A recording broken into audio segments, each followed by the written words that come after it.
Friends, ತುಂಬ long ದಿನಗಳಿಂದ long drive ಹೋಗ್ಬೇಕಾಗಿತ್ತು. ತುಂಬ ಆಸೆ ಇತ್ತು. ಧನುಷ್ಕೋಟೆ ಪ್ಲ್ಯಾನ್ ಮಾಡಿದೆ, ಕೊನೆಗೆ ಊಟಿ ಪ್ಲ್ಯಾನ್ ಮಾಡಿದೆ, ಕೊನೆಗೆ ರಾಮೇಶ್ವರಂ, ಇಲ್ಲಿ ಮೈಸೂರಿಂದ 300 ಕಿಲೋಮೀಟ್ರ್ ಇದೆ. ಆ ರೂಟ್ ಬಂದು ನಿಮಗೆ ಮೈಸೂರು, ಬನ್ನೂರು, ಕನಕಪುರದ ಮುಖಾಂತರವಾಗಿ ನಾವು ತಮಿಳುನಾಡು ತಲುಪಬೇಕಾಗತ್ತೆ. 60 ಕಿಲೋಮೀಟ್ರ್ ಪ್ರತಿ ಗಂಟೆಗೆ ಹೋದರೂ ನೀವೊಂದು 6 ಅವರ್ ಜರ್ನಿ ಕಂಪ್ಲೀಟ್ ಮಾಡ್ತೀರಾ. ಲೈಫಲ್ಲಿ ಒಂದು ಜರ್ನಿ ಹೇಗಿರುತ್ತೆ ಅಂದರೆ ತುಂಬ ಮೆಮೊರೀಸ್ಗಳಿರಬೇಕು. ಆ ಜರ್ನಿಲಿ ಮೆಮೊರಿಗೂ ಜಾಗ ಇರದಿರೋಷ್ಟು ಪ್ಲೇಸಸ್ನ ಕವರ್ ಮಾಡಬೇಕು. ಅದು ನನ್ನ ಡ್ರೀಮು, ನನ್ನ ಡೆಸ್ಟಿನೇಷನ್ನು. ಆ ದಿನ ಈ ದಿನ ಅಂದ್ಕೊಂಡಿದ್ದೀನಿ. ಇನ್ನು ಎಷ್ಟೊಂದು ದಿನಗಳು ಬರ್ಬೋದು, ಬರಲಿ ಅಂತ ಕಾಯ್ತಾ ಇದ್ದೀನಿ. ಜರ್ನಿ ಅಂತೂ ಸ್ಟಾರ್ಟ್ ಆಗಿದೆ. ಬನ್ನಿ, ಅರುಣಾಚಲಕ್ಕೆ ಹೋಗಿ ನಿಮ್ಗೆಲ್ಲ ಪರಿಚಯ ಮಾಡಿಕೊಡ್ತೀನಿ. ಅರುಣಾಚಲೇಶ್ವರ ದೇವಾಲಯ ನೋಡ್ಕೊಂಬರೋಣ. ಸದ್ಯಕ್ಕಂತೂ ಊಟ ಮುಗಿತು. ನಮ್ಮ ಪಯಣ ಮತ್ತೆ ಶುರು. ವೆಜ್ ಹೋಟ್ಲಿಗೆ ಇಲ್ಲಿಗೆ ಬರಬೇಕಾಗಿತ್ತು. ಹಾಲಂತೂ ಚೆನ್ನಾಗಿತ್ತು, ಗಟ್ಟಿ ಹಾಲು, ಎಣ್ಣೆ ಹಾಲು ಅನಿಸುತ್ತೆ. ಪರೋಟ ಆಯಿತು. ಇನ್ನೂ 180 ಕಿಲೋಮೀಟ್ರು ಟ್ರಾವೆಲ್ ಹೊರಡ್ತಾ ಇದ್ದೀನಿ.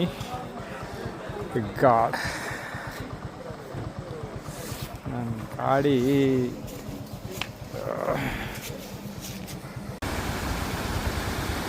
ಇದು ಡ್ಯಾಮ್ ಅನಿಸ್ತದೆ.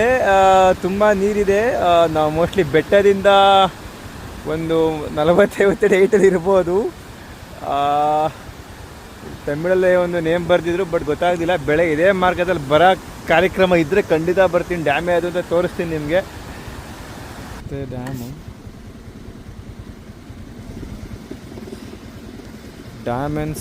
ಡ್ಯಾಮ್ದಿದೆ ನೇಮ್ ಅನಿಸುತ್ತೆ. ತಮಿಳಲ್ಲಿದೆ ಗೊತ್ತಿಲ್ಲ, ಬಟ್ ಬೆಳಗ್ಗೆ ಬಂದು ತೋರಿಸ್ತೀನಿ. ಮಳೆ ಅಂತೂ ತುಂಬ ಜೋರಾಗಿದೆ.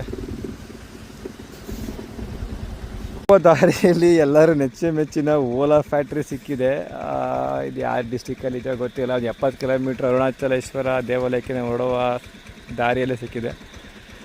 ತುಂಬ ಚೆನ್ನಾಗಿದೆ ಫ್ಯಾಕ್ಟ್ರಿ. ಗಾಡಿ ಅಂತೂ ಅಷ್ಟೇ ಚೆನ್ನಾಗಿದೆ ಅನ್ಕೋತೀನಿ. ಹೊಸದು ಬಂದರೆ ಯಾರ್ಯಾರು ತಗೋಬೇಕು ಓಲಾ ಬಂದು ತಗೊಳ್ಳಿ. Thank you. ಸ್ನೇಹಿತರೆ, ನೋಡ್ತಿದ್ದೀರಲ್ಲ ಎಷ್ಟು ಹಿಮ ಅಂದರೆ ರೋಡೇ ಕಾಣ್ತಾ ಇಲ್ಲ. ಅಷ್ಟು ಪರಿಪ್ರಮಾಣದ ಹಿಮ ಬರ್ತಾ ಇದೆ. ಆ ಹಿಮದಲ್ಲಿ ನಾವು ಗಾಡಿನ ಓಡಿಸ್ಬೇಕು ಅಂದರೆ ಆಲ್ಮೋಸ್ಟ್ ಹೆಡ್ಲೈಟ್ ಆಫ್ ಮಾಡ್ಕೊಂಡು ಓಡಿಸ್ಬೇಕಾಗತ್ತೆ. ಕೆಲವು ಸಂದರ್ಭದಲ್ಲಿ ಲೋ ಬೀಮ್ ಮಾಡಬೇಕು, ಹೈ ಬೀಮ್ ಮಾಡಬೇಕು, ಸ್ಪೀಡ್ ಕಂಟ್ರೋಲ್ ಮಾಡಬೇಕು. ಲೈಟ್ ಜರ್ನಿ ಇರ್ತಿದೆಯಲ್ಲ, ಆ ಕಿಕ್ಕೇ ಬೇರೆ ಅನಿಸುತ್ತೆ. ಬಟ್ ಆದರೆ ಒಂದು ಖುಷಿ ವಿಚಾರ ಏನಂದರೆ, ಈ ತಮಿಳುನಾಡು ರೋಡ್ಗಳು ಮಾತ್ರ ತುಂಬ ಚೆನ್ನಾಗಿದೆ. ಅದೇ ಬೇರೆ ರಾಜ್ಯದ ರೋಡ್ಗಳ ಬಗ್ಗೆ ಕಮೆಂಟ್ ಮಾಡೋ ಪರಿಸ್ಥಿತಿ ಇಲ್ಲ.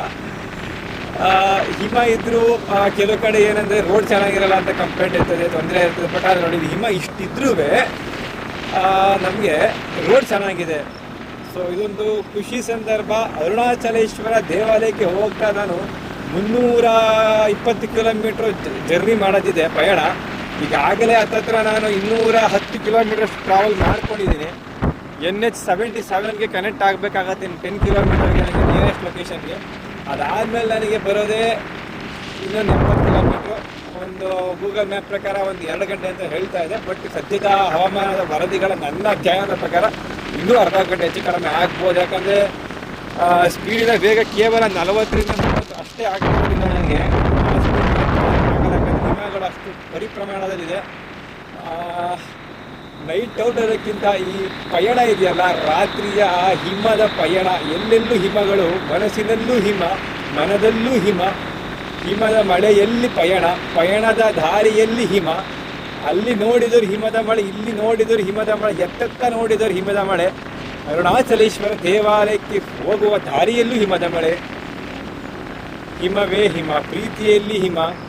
ಅಂದರೆ ಹಿಮ ಮೊದಲ ಬಾರಿ ಪ್ರೀತಿಯಾದವರಿಗೆ ಹಿಮದಲ್ಲಿ ಹೋಗುವಷ್ಟೇ ಖುಷಿಯಾದ ಸಂದರ್ಭ. ಮೊದಲ ಬಾರಿ ಒಬ್ಬನೇ ಗಾಡಿಯನ್ನು ಪಯಣ ಮಾಡಿದಾಗ ಅಷ್ಟೇ ಸಂದರ್ಭ. ಪ್ರೀತಿಯಲ್ಲೂ ಹಿಮ ಬೇಕಾಗುತ್ತದೆ, ಪಯಣದಲ್ಲೂ ಹಿಮ ಬೇಕಾಗುತ್ತದೆ. ಹಿಮ ಜಗದ ನಿಯಮ. ಧನ್ಯವಾದ. ಅಂತೂ ಇನ್ನು 70 ಕಿಲೋಮೀಟ್ರ್ ಬಾಕಿ ಇದೆ. ಅಂದರೂ ಈ ರೋಡು, ಟ್ರಾವೆಲ್ಲು, ಜೀವನ ಅದ್ಭುತ. 70 ಕಿಲೋಮೀಟ್ರ್ ತಿರುವಣ್ಣಾಮಲೈ ಟೆಂಪಲ್ಗೆ.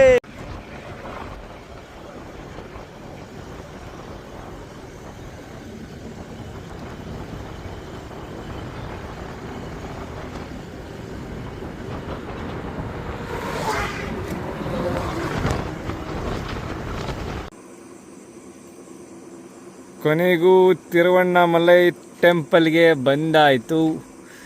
ಇನ್ನೇನಿದ್ರು ಸ್ವಾಮಿಯ ದರ್ಶನ ಒಂದೇ ಬಾಕಿ. ನಮಸ್ತೆ. ಈಗಾಗಲೇ 2 ಗಂಟೆ 20 ನಿಮಿಷ ಹತ್ತತ್ರ ಸಮಯ ನೋಡಿ. ತಿರುವಣ್ಣಾಮಲೆಯಲ್ಲಿ ದೇವಸ್ಥಾನದ ಭಕ್ತಾದಿಗಳಾಗಲೇ ಆ ದೇವರ ದರ್ಶನ ಮಾಡಲಿಕ್ಕೆ ಲಿಂಗಗಳನ್ನ ನೋಡಬೇಕು ಅಂತಾರೆ. ಇಲ್ಲಿ 10 ಲಿಂಗಗಳು ನೋಡಬೇಕು ಅಂತ ನೋಡಿ. ಆಗಲೇ ಬರಿಗಾಲ ಎಲ್ಲ ನಡೀತಾ ಇದ್ದಾರೆ. ಸೊ ನಾವು ಇನ್ನೇನು ದೇವಸ್ಥಾನದ ಪ್ರಾಂಗಣದ ಮುಂಭಾಗಕ್ಕೆ ಹೋಗಿ ಕಳಶದ ಹತ್ತಿರ ಹೋಗಿ ಒಂದು ದೀಪವನ್ನು ಹಚ್ಚಿ ನಂತರ ನಾವು ಇದೇ ಗಿರಿ ಪ್ರದಕ್ಷಿಣೆ ಅಂತ ಕರೀತಾರೆ ಆ ಪ್ರದಕ್ಷಿಣೆ ಮಾಡಲಿಕ್ಕೆ ಸಿದ್ಧರಾಗಿದ್ದೇವೆ. ಸೊ ನನ್ನ ಜೊತೆ ಯಾರು ಜಾಯ್ನ್ ಆಗ್ತಾರೆ ಗೊತ್ತಿಲ್ಲ. ಸದ್ಯಕ್ಕೆ ನಾನಂತೂ ಮೈಸೂರಿಂದ ಒಬ್ಬನೇ ಬಂದಿರೋದು. ಭಗವಂತನ ಇಚ್ಛೆ ಎಲ್ಲವೂ ಅವನ ಸುಲಲಿತವಾಗಿ ಆಗಲಿ ಅಂತ ಕೇಳ್ಕೊತೀನಿ. ಬಂದ್ವಿ. ಗೋಪುರ ನಮ್ಗೆ ಆಲ್ರೆಡಿ ಕಂಡಿದೆ. ಇದು ಒಂದು ಗೋಪುರ ಈ ಥರ, ಇನ್ನೂ ಎಷ್ಟು ಗೋಪುರ ಐತೆ ಗೊತ್ತಿಲ್ಲ. ಸುತ್ತಿಸ್ತೀನಿ, ಇನ್ನು ಕರ್ಕೊಂಡು ಹೋಗಿ. ಆಮೇಲೆ ನಾನು ಸ್ನಾನ ಮಾಡಿಕೊಂಡು ಗಿರಿ ಗೋಪುರ ದರ್ಶನ ಮಾಡಬೇಕು. ಸಮಯ ಈಗಾಗಲೇ 1:15. ನಾನು ಮೈಸೂರು ಬಿಟ್ಟಾಗ 4:45 ಗಂಟೆ ಆಗಿತ್ತು.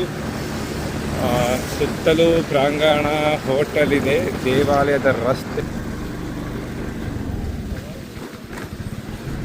ಕಾಣ್ತಿದೆಯಲ್ಲ, ಇದು ಗೋಪುರ. ನಾನು ಫಸ್ಟು ಒಂದು ಗೋಪುರ ನೋಡಿದೆ, ಈಗಾಗಲೇ 2ನೇ ಗೋಪುರ. ಮುಖ್ಯ ದ್ವಾರದ ಮುಖ್ಯ ಗೋಪುರ ಯಾವ ದಿಕ್ಕಿನಲ್ಲಿ ಬರುತ್ತೆ ಅದು ತೋರಿಸ್ಕೊಡ್ತೀನಿ. ಈಗಾಗಲೇ ಜನರು ಭಕ್ತಾದಿಗಳು ಗಿರಿ ಪ್ರದಕ್ಷಿಣೆ ಮಾಡ್ತಾ ಇದ್ದಾರೆ. ಎಷ್ಟು ಗೋಪುರಗಳೆಂದರೆ ಇಲ್ಲಿ ಮುಖ್ಯ ದ್ವಾರಕ್ಕೆ ಬಂದು ಭಗವಂತನ ಸನ್ನಿಧಿಯಲ್ಲಿ ನಂತರ ದೀಪವನ್ನು ಬೆಳಗಿಸಿದ ನಂತರ ಲಿಂಗ ದರ್ಶನ ಕಾರ್ಯಕ್ರಮವಿರುತ್ತೆ. ಅಲ್ಲಿ ಆ ದೀಪ ಕಾಣ್ತಾ ಇದೆ ಅನಿಸುತ್ತೆ. ಈಗ ಅದೊಂದು ದೀಪದ ಥರ ಕಾಣ್ತಾ ಇದೆಯಲ್ಲ, ಅದೇ ಮುಖ್ಯ ಗೋಪುರ. ಅಲ್ಲೇ ದೇವರಿರೋದು. ನಿಮಗೆ ಕಾಣ್ತಾ ಇದೆ ಅನಿಸುತ್ತೆ. ನನಗಂತೂ ಖಂಡಿತ ಕಾಣ್ತಾ ಇದೆ. ವಿಡಿಯೋದಲ್ಲಿ ಕಾಣ್ತಾ ಇದೆ ಅನ್ನೋ ಗೊತ್ತಿಲ್ಲ. ಪ್ರಾಯಶಃ ನಿಮ್ಗೆ ಇನ್ನೂ ಹತ್ರ ಹೋಗ್ಬೇಕಾಗತ್ತೆ ಅನಿಸುತ್ತೆ.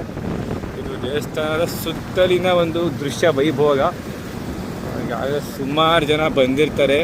ನಾವು ಅಲ್ಲೇ ಹೋಗ್ತಾ, ಯಾಕಂದರೆ ಮುಖ್ಯ ದ್ವಾರಕ್ಕೂ ಮಹಾದ್ವಾರಕ್ಕೂ ಯಾವ ದ್ವಾರದ ವ್ಯತ್ಯಾಸಗಳು ಇನ್ನೂ ಗೊತ್ತಿಲ್ಲ. ಯಾಕಂದರೆ ನಾನು ಹೊಸಬಾಗಿರೋದಿನ ಇಲ್ಲಿಗೆ. ನಾನು ಅಂದ್ಕೊಂಡಂಗಿದೆ ಮುಖ್ಯ ಗೋಪುರ ಅನಿಸುತ್ತೆ. ಯಾಕಂದರೆ ಎಲ್ಲರೂ ಇಲ್ಲೇ ಕಾರ್ ಪಾರ್ಕ್ ಮಾಡ್ತಾ ಇದ್ದಾರೆ.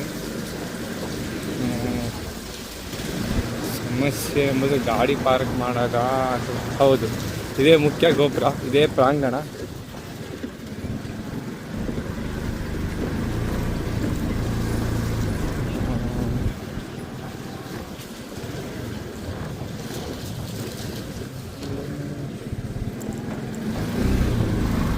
ಇಲ್ಲೇ ದೀಪ ಹಚ್ತಾ ಇದ್ದಾರೆ. ಅದೇ ತಿರುವಣ್ಣಾಮಲೈ ದೇವಸ್ಥಾನ. ನಾನು ಕರ್ಕೊಂಡೋಗಿ ಟ್ರೈ ಮಾಡಿದೆ, ಬಟ್ ಅಲ್ಲಿ ರೋಡ್ ಬ್ಲಾಕ್ ಆಗಿದೆ, ಹೋಗೋಕ್ಕಾಗಲ್ಲ. ಬಟ್ ಇಲ್ಲಿಂದ ಮಾತ್ರ ಟ್ರೈ ಮಾಡ್ಬೋದು. ನೋಡಿ, ಇದು ಕಾಣ್ತಾ ಇದೆಯಲ್ಲ, ಇದೇ ಗೋಪುರ. ನನಗೆ ಆಗಲೇ ತೋರಿಸ್ತಾ ಇದ್ದು ರಾಜ ಗೋಪುರ ಅಂತಲೂ ಕರೀತಾರೆ.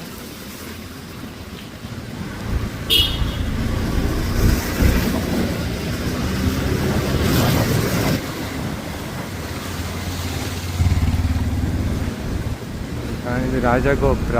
ಇಲ್ಲಿಂದ ಸುತ್ತ ಅಂಗಡಿಗಳು ಕಟ್ಕೊಂಡಿದ್ದಾರಲ್ಲ, ನಾನು ನೋಡೋದ ಮಟ್ಟಿಗೆ 4ನೇ ಗೋಪುರ ಇದು. ಹೊರಗಡೆ 4 ದ್ವಾರಗಳಲ್ಲಿ 4 ಪ್ರಮುಖ ಗೋಪುರಗಳು ಕಂಡು ಬರ್ತದೆ. ಇಲ್ಲೊಂದು ಗೋಪುರ ಕಾಣ್ತಾ ಇದೆ.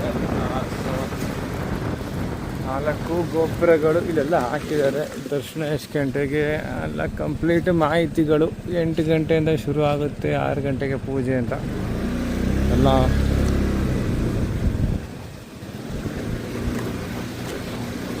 ಸೊ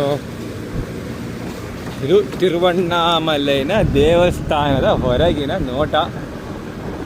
ಮುಂದೆ ಗಿರಿ ಪ್ರದಕ್ಷಿಣೆ ಮಾಡಬೇಕು. ನಾನು ಗಿರಿ ಪ್ರದಕ್ಷಿಣೆಗೆ ಹೋಗೋದ್ರಿಂದ ಸೊ ಈಗ ಸದ್ಯಕ್ಕೆ ನಾನು ಸ್ನಾನ ಮಾಡಬೇಕಾಗಿದೆ. ಸಮಯ 2 ಗಂಟೆ. ಯಾಕಂದರೆ ಈಗ ಆಲ್ರೆಡಿ ಎಲ್ಲರೂ ಇಲ್ಲಿ ಮಾಡ್ತಿರೋದು ನೋಡಿದ್ರೆ, ಈಗ ಹೋಗಿರೋರು ಹೇಳ್ತಿರೋದು ಗಿರಿ ಪ್ರದಕ್ಷಿಣೆ ಮಾಡೋಕ್ಕೆ ಮಿನಿಮಮ್ 4 ಅವರ್ ಬೇಕು ಅಂತ. ಅದು 16 ಕಿಲೋಮೀಟರ್ ಇದೆ ಅಂತೆ. ಸೊ ಆದಷ್ಟು ಬೇಗ ನಾನು ಅದನ್ನು ಕ್ರಮೇಣ ತಲುಪಬೇಕು. ದಕ್ಷಿಣೆಯಲ್ಲಿ ಫಸ್ಟು ಸಿಗೋ ಲಿಂಗ ನಮಗೆ ಇಂದ್ರಲಿಂಗ ಅಂತ. ಅದಾದಮೇಲೆ ಮುಂದಕ್ಕೆ ಹೋಗೋದಿದೆ 13 ಕಿಲೋಮೀಟ್ರಿಗಿನಷ್ಟು.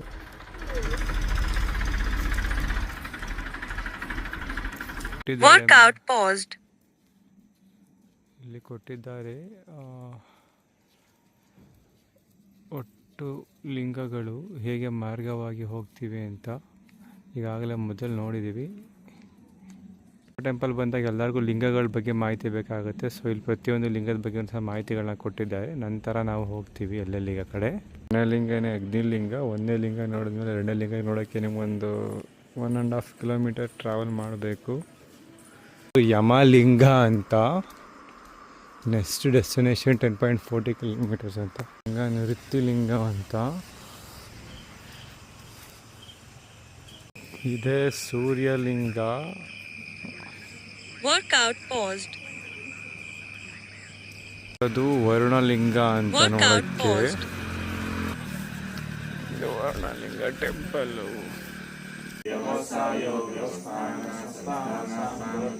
Workout paused.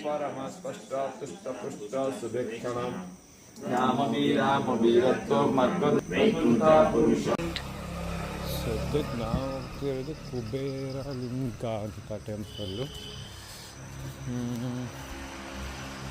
ನೋಡಿದ್ದು ಕುಬೇರ Workout paused. ಈ ಗುಹೆ ಒಳಗೆ ಹೋಗಿ ಹೊರಗೆ ಬರಬೇಕು. ಇದು ಒಂದು ಲಿಂಗ. ಲಿಂಗದ ಹೆಸರು ಮುಂದಕ್ಕೆ ತೋರಿಸ್ತೀನಿ. ನುಗ್ಗಕ್ಕಾಗುತ್ತೆ ಫಸ್ಟ್ ನೋಡ್ತೀನಿ ನಾನು. Workout resumed.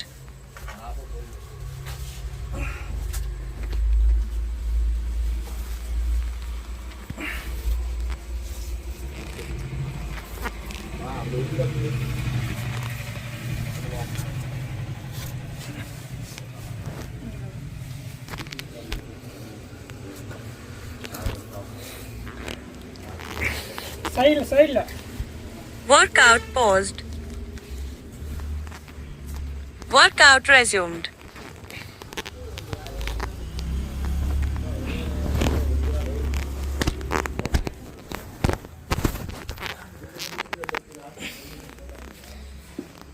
ಈ ಸನಿಯ ಲಿಂಗಂ ಅಂತ ಸಿಗೋದೀಗ ಹೋಗ್ತಿರೋದು ಅಲ್ಲಿಗೆ. ಇದು ಬಂದ ಮೇಲೆ ಸುಬ್ರಹ್ಮಣ್ಯ ಸ್ವಾಮಿ ದೇವಾಲಯ, ಪಂಚಮುಖಿ ಸುಬ್ರಹ್ಮಣ್ಯ ದೇವಸ್ಥಾನಯ. ಇಲ್ಲಿ ಯಾರೇ ಬಂದು ದೇವಸ್ಥಾನ ಭೇಟಿ ಮಾಡಿ ಹೋಗಿ. ಈ ಪ್ರದಕ್ಷಿಣೆ ಮುಗಿಸ್ಕೊ ಬಂದಾಗ ನಮಗೆ ಮುಖ್ಯವಾಗಿ ಗೋಪುರ ಕಾಣ್ತಿದೆ. ಗಿರಿ ಪ್ರದಕ್ಷಿಣೆಗೆ ಹೋಗೋರು 8 ಜ್ಯೋತಿರ್ಲಿಂಗಗಳನ್ನ ನೋಡ್ತೀರಾ. ಅದರಲ್ಲಿ 8 ಜ್ಯೋತಿರ್ಲಿಂಗಗಳ ದರ್ಶನ ಆಗಬೇಕು ಅಂದರೆ ನನ್ನ ಅನಿಸಿಕೆಯ ಪ್ರಕಾರ ಒಂದು 4 ಗಂಟೆ 4:15 ಹಂಗೆ ಬಿಡಿ. ಯಾಕಂದರೆ ಕೆಲವು ಜ್ಯೋತಿರ್ಲಿಂಗಗಳ ದರ್ಶನ ಆಗೋದೇ ಇಲ್ಲ ನಿಮಗೆ. ನಾನು ಬಿಟ್ಟಾಗಲೇ 3:15, 2 ಗಂಟೆ 20 ನಿಮಿಷ ಜರ್ನಿ ನಡಿಬೇಕು. 14 ಕಿಲೋಮೀಟ್ರು. ಜ್ಯೋತಿರ್ಲಿಂಗಗಳ ದರ್ಶನ ಆಗ್ತದೆ, ಬಟ್ ಬರಿಗಾಲ ನಡೆಯೋದು ಒಂದು ವಿಸ್ಮಯನೇ. ಅದು ಜ್ಯೋತಿರ್ಲಿಂಗ ದರ್ಶನ ಆದಮೇಲೆ ನಿಮಗೆ ಈಗ ಮಹಾಸ್ವಾಮಿಯ ದರ್ಶನಕ್ಕೆ ಹೋಗ್ತೀವಿ. ದರ್ಶನಕ್ಕೆ ಹೋದ ನಂತರ ಪ್ರಸಾದ ವಿನಿಯೋಗ ಆಗುತ್ತೆ. ಪ್ರಸಾದ ತಿಂದ್ಕೊಂಡು ಮನೆಗೆ ಹೊರಡೋ ಕಾರ್ಯಕ್ರಮ. ಯಾರೇ ಬಂದು ಈ ತಪ್ಪುಗಳನ್ನ ಮಾಡಬೇಡಿ. ಬಂದ ಫಸ್ಟೇ ಆಗಿ ಒಂದು 4 ಗಂಟೆ ಹಂಗೆ ಜ್ಯೋತಿರ್ಲಿಂಗಗಳ ದರ್ಶನ ಮಾಡಿ. ಈ ಪ್ರದಕ್ಷಿಣೆ ಮುಗಿಸ್ಕೊ ಬಂದಾಗ ನಮಗೆ ಮುಖ್ಯವಾಗಿ ಗೋಪುರ ಕಾಣ್ತಿದೆ. ಗಿರಿ ಪ್ರದಕ್ಷಿಣೆಗೆ ಹೋಗೋರು 8 ಜ್ಯೋತಿರ್ಲಿಂಗಗಳನ್ನ ನೋಡ್ತೀರಾ. ಅದರಲ್ಲಿ 8 ಜ್ಯೋತಿರ್ಲಿಂಗಗಳ ದರ್ಶನ ಆಗಬೇಕು ಅಂದರೆ ನನ್ನ ಅನಿಸಿಕೆಯ ಪ್ರಕಾರ ಒಂದು 4 ಗಂಟೆ 4:15 ಹಂಗೆ ಬಿಡಿ. ಯಾಕಂದರೆ ಕೆಲವು ಜ್ಯೋತಿರ್ಲಿಂಗಗಳ ದರ್ಶನ ಆಗೋದೇ ಇಲ್ಲ ನಿಮಗೆ.